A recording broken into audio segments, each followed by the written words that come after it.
Greater Noida से इस वक्त की एक ऐसी खबर सामने आई है जिसने कंपनी के अंदर होने वाली स्टॉक निगरानी और कर्मचारियों की भूमिका दोनों पर सवाल खड़े कर दिए हैं। मामला है सर्विस वाल्व की कथित चोरी, बिक्री और खरीद फरोख्त का। कहानी की शुरुआत एक सामान्य स्टॉक ऑडिट से हुई, लेकिन जब कंपनी के रिकॉर्ड और वास्तविक स्टॉक का मिलान किया गया तो सामने आया एक ऐसा आंकड़ा जिसने कंपनी के अधिकारियों को भी परेशान कर दिया। करीब 10,000 सर्विस वाल्व कम थे। अब सवाल उठा, आखिर इतने बड़े पैमाने पर सर्विस वाल्व गए कहां? क्या यह सिर्फ स्टॉक में गड़बड़ी थी या फिर कंपनी के अंदर से ही माल बाहर निकाला जा रहा था? इसी सवाल का जवाब तलाशते हुए मामला पुलिस तक पहुंचा और अब थाना बीटा 2 पुलिस ने 5 आरोपियों को गिरफ्तार किया है। पुलिस के मुताबिक आरोपियों के कब्जे से 2045 सर्विस वाल्व और 10,000 रुपये नकद बरामद किए गए हैं। लेकिन ध्यान रखिए, कहानी सिर्फ 2045 वाल्व की बरामदगी तक सीमित नहीं है। कंपनी के ऑडिट में करीब 10,000 वाल्व कम पाए गए थे, तो बाकी वाल्व कहां गए? क्या उनके पीछे भी कोई कड़ी है? यही सवाल अब जांच का हिस्सा है। ग्रेटर नोएडा के साइट 4 स्थित एक कंपनी में सर्विस वाल्व के स्टॉक में सामने आई बड़ी कमी ने अब पुलिस जांच का रूप ले लिया है। कंपनी के मासिक ऑडिट में करीब 10,000 सर्विस वाल्व कम पाए जाने के बाद कंपनी की ओर से थाना बीटा 2 में शिकायत दर्ज कराई गई। पुलिस ने जांच आगे बढ़ाई तो कथित तौर पर कंपनी के सर्विस वाल्व की बिक्री और खरीद से जुड़े 5 लोगों को गिरफ्तार किया गया। थाना बीटा 2 पुलिस के अनुसार 13 अगस्त 2026 को मैनुअल इंटेलिजेंस और गोपनीय सूचना के आधार पर कार्रवाई करते हुए 5 आरोपियों को इंडियन एजेंसी के पास से गिरफ्तार किया गया। पुलिस ने इनके कब्जे से 2045 सर्विस वाल्व और 10,000 रुपये नकद बरामद करने का दावा किया है।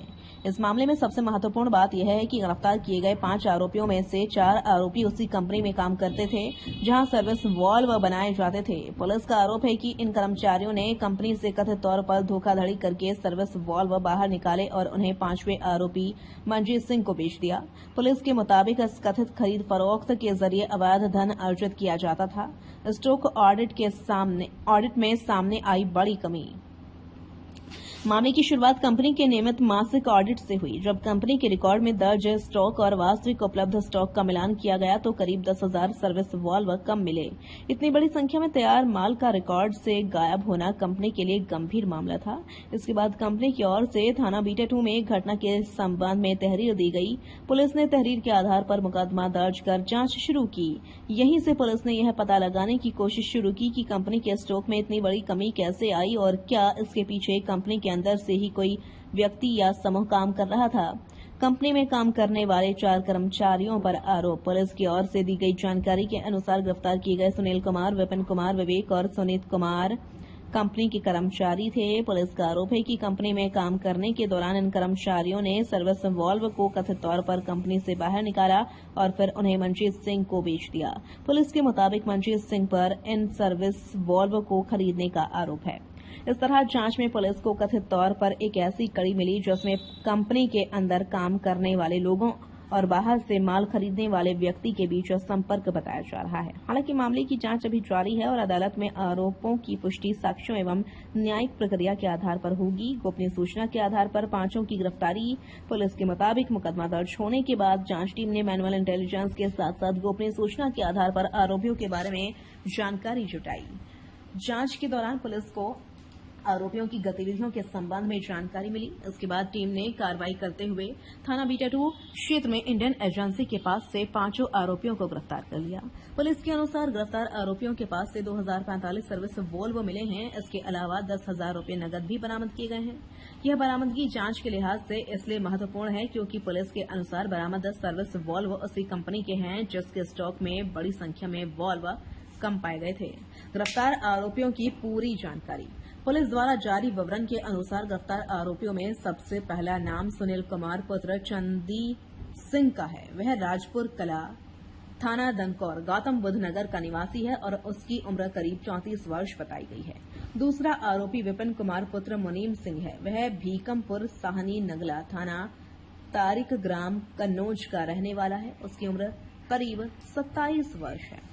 तीसरा आरोपी विवेक पुत्र धर्मेंद्र कुमार है। पुलिस के मुताबिक वह फूलपुर थाना बरनाल मैनपुरी का रहने वाला है और उसकी उम्र करीब 30 वर्ष है।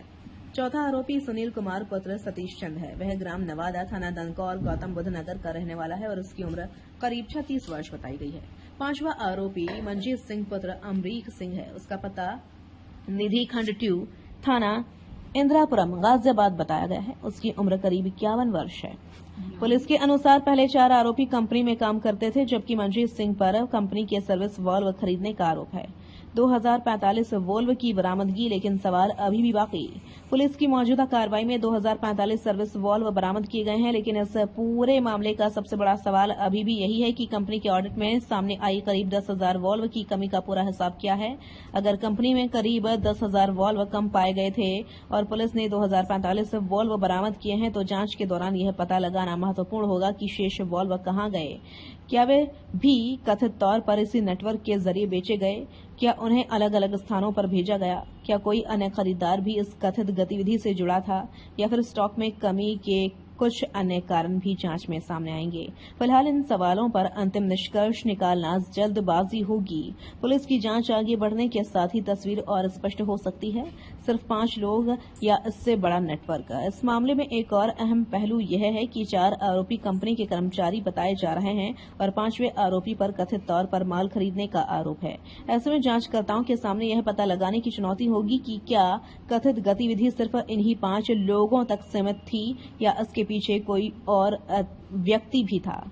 पुलिस यह भी जांच कर सकती है कि कथित तौर पर बाहर निकाले गए सर्विस वॉल्व कहां बेचे जाते थे, उनकी कीमत क्या थी, भुगतान किस माध्यम से किया जाता था और कितने समय से यह गतिविधि चल रही थी। इसके अलावा कंपनी के स्टॉक रिकॉर्ड, उत्पादन रिकॉर्ड, डिस्पैच विवरण और ऑडिट रिपोर्ट जैसे दस्तावेज भी मामले की वास्तविक तस्वीर समझने में अहम हो सकते हैं। कंपनी के स्टॉक मैनेजमेंट पर भी सवाल। यह घटना कंपनियों में आंतरिक स्टॉक निगरानी की भूमिका को लेकर भी सवाल खड़े करती है। किसी कंपनी में तैयार माल की संख्या, उत्पादन, स्टोरेज और डिस्पैच का रिकॉर्ड लगातार अपडेट किया जाता है। ऐसे में करीब 10,000 सर्विस वॉल्व की कमी सामने आना अपने आप में महत्वपूर्ण है। हालांकि इस कमी की वास्तविक वजह क्या थी और कितने वॉल्व कथित तौर पर कंपनी से बाहर गए, यह जांच का विषय है। इसलिए फिलहाल कंपनी की आंतरिक व्यवस्था पर भी कोई अंतिम निष्कर्ष निकालना उचित नहीं होगा। बीएनएस की धाराओं में मुकदमा दर्ज। थाना बीटा-2 पुलिस के मुताबिक इस मामले में मुकदमा संख्या 300/2026 दर्ज किया गया है। मुकदमा धारा 316(2), 317(2) बीएनएस के तहत दर्ज किया गया है। पुलिस अब आरोपियों से पूछताछ और उपलब्ध साक्ष्यों के आधार पर कथित अपराध की पूरी कड़ी को समझने की कोशिश करेगी। जांच में यह भी महत्वपूर्ण होगा कि बरामद 2045 सर्विस वॉल्व किस माध्यम से आरोपियों के कब्जे तक पहुंचे और कथित खरीद फरोख्त में बरामद 10,000 रुपए की क्या भूमिका थी। जांच के आगे बढ़ने पर खुल सकते हैं कई राज। फिलहाल इस मामले में पुलिस ने 5 लोगों की गिरफ्तारी और 2045 सर्विस वॉल्व की बरामदगी की जानकारी दी है, लेकिन करीब 10,000 वॉल्व की कमी और 2045 वॉल्व की बरामदगी के बीच का अंतर जांच का अहम हिस्सा बना हुआ है। आने वाले समय में पुलिस की जांच से यह स्पष्ट हो सकता है कि कंपनी के स्टॉक में इतनी बड़ी कमी कैसे हुई, कथित तौर पर वॉल्व बाहर निकालने का तरीका क्या था, बिक्री का नेटवर्क कितना बड़ा था और क्या इस मामले में गिरफ्तार 5 आरोपियों के अलावा किसी अन्य व्यक्ति की भूमिका भी सामने आती है। फिलहाल इतना जरूर है कि जिस मामले की शुरुआत कंपनी के नियमित ऑडिट में सामने आई स्टॉक की कमी से हुई थी, उसने अब पुलिस कार्रवाई का रूप ले लिया है। 10,000 वॉल्व की कमी, 2045 वॉल्व की बरामदगी और 5 गिरफ्तारियां, इन 3 आंकड़ों के बीच छिपी पूरी कहानी अब पुलिस जांच के सामने है। तो ग्रेटर नोएडा के इस मामले में फिलहाल पुलिस ने 5 आरोपियों को गिरफ्तार कर लिया है। 2045 सर्विस वॉल्व बरामद हुए हैं, 10,000 रुपए नगद मिले हैं, लेकिन कंपनी के ऑडिट में करीब 10,000 वॉल्व कम पाए गए थे। यानी बरामदगी के बाद भी कई सवाल हवा में है।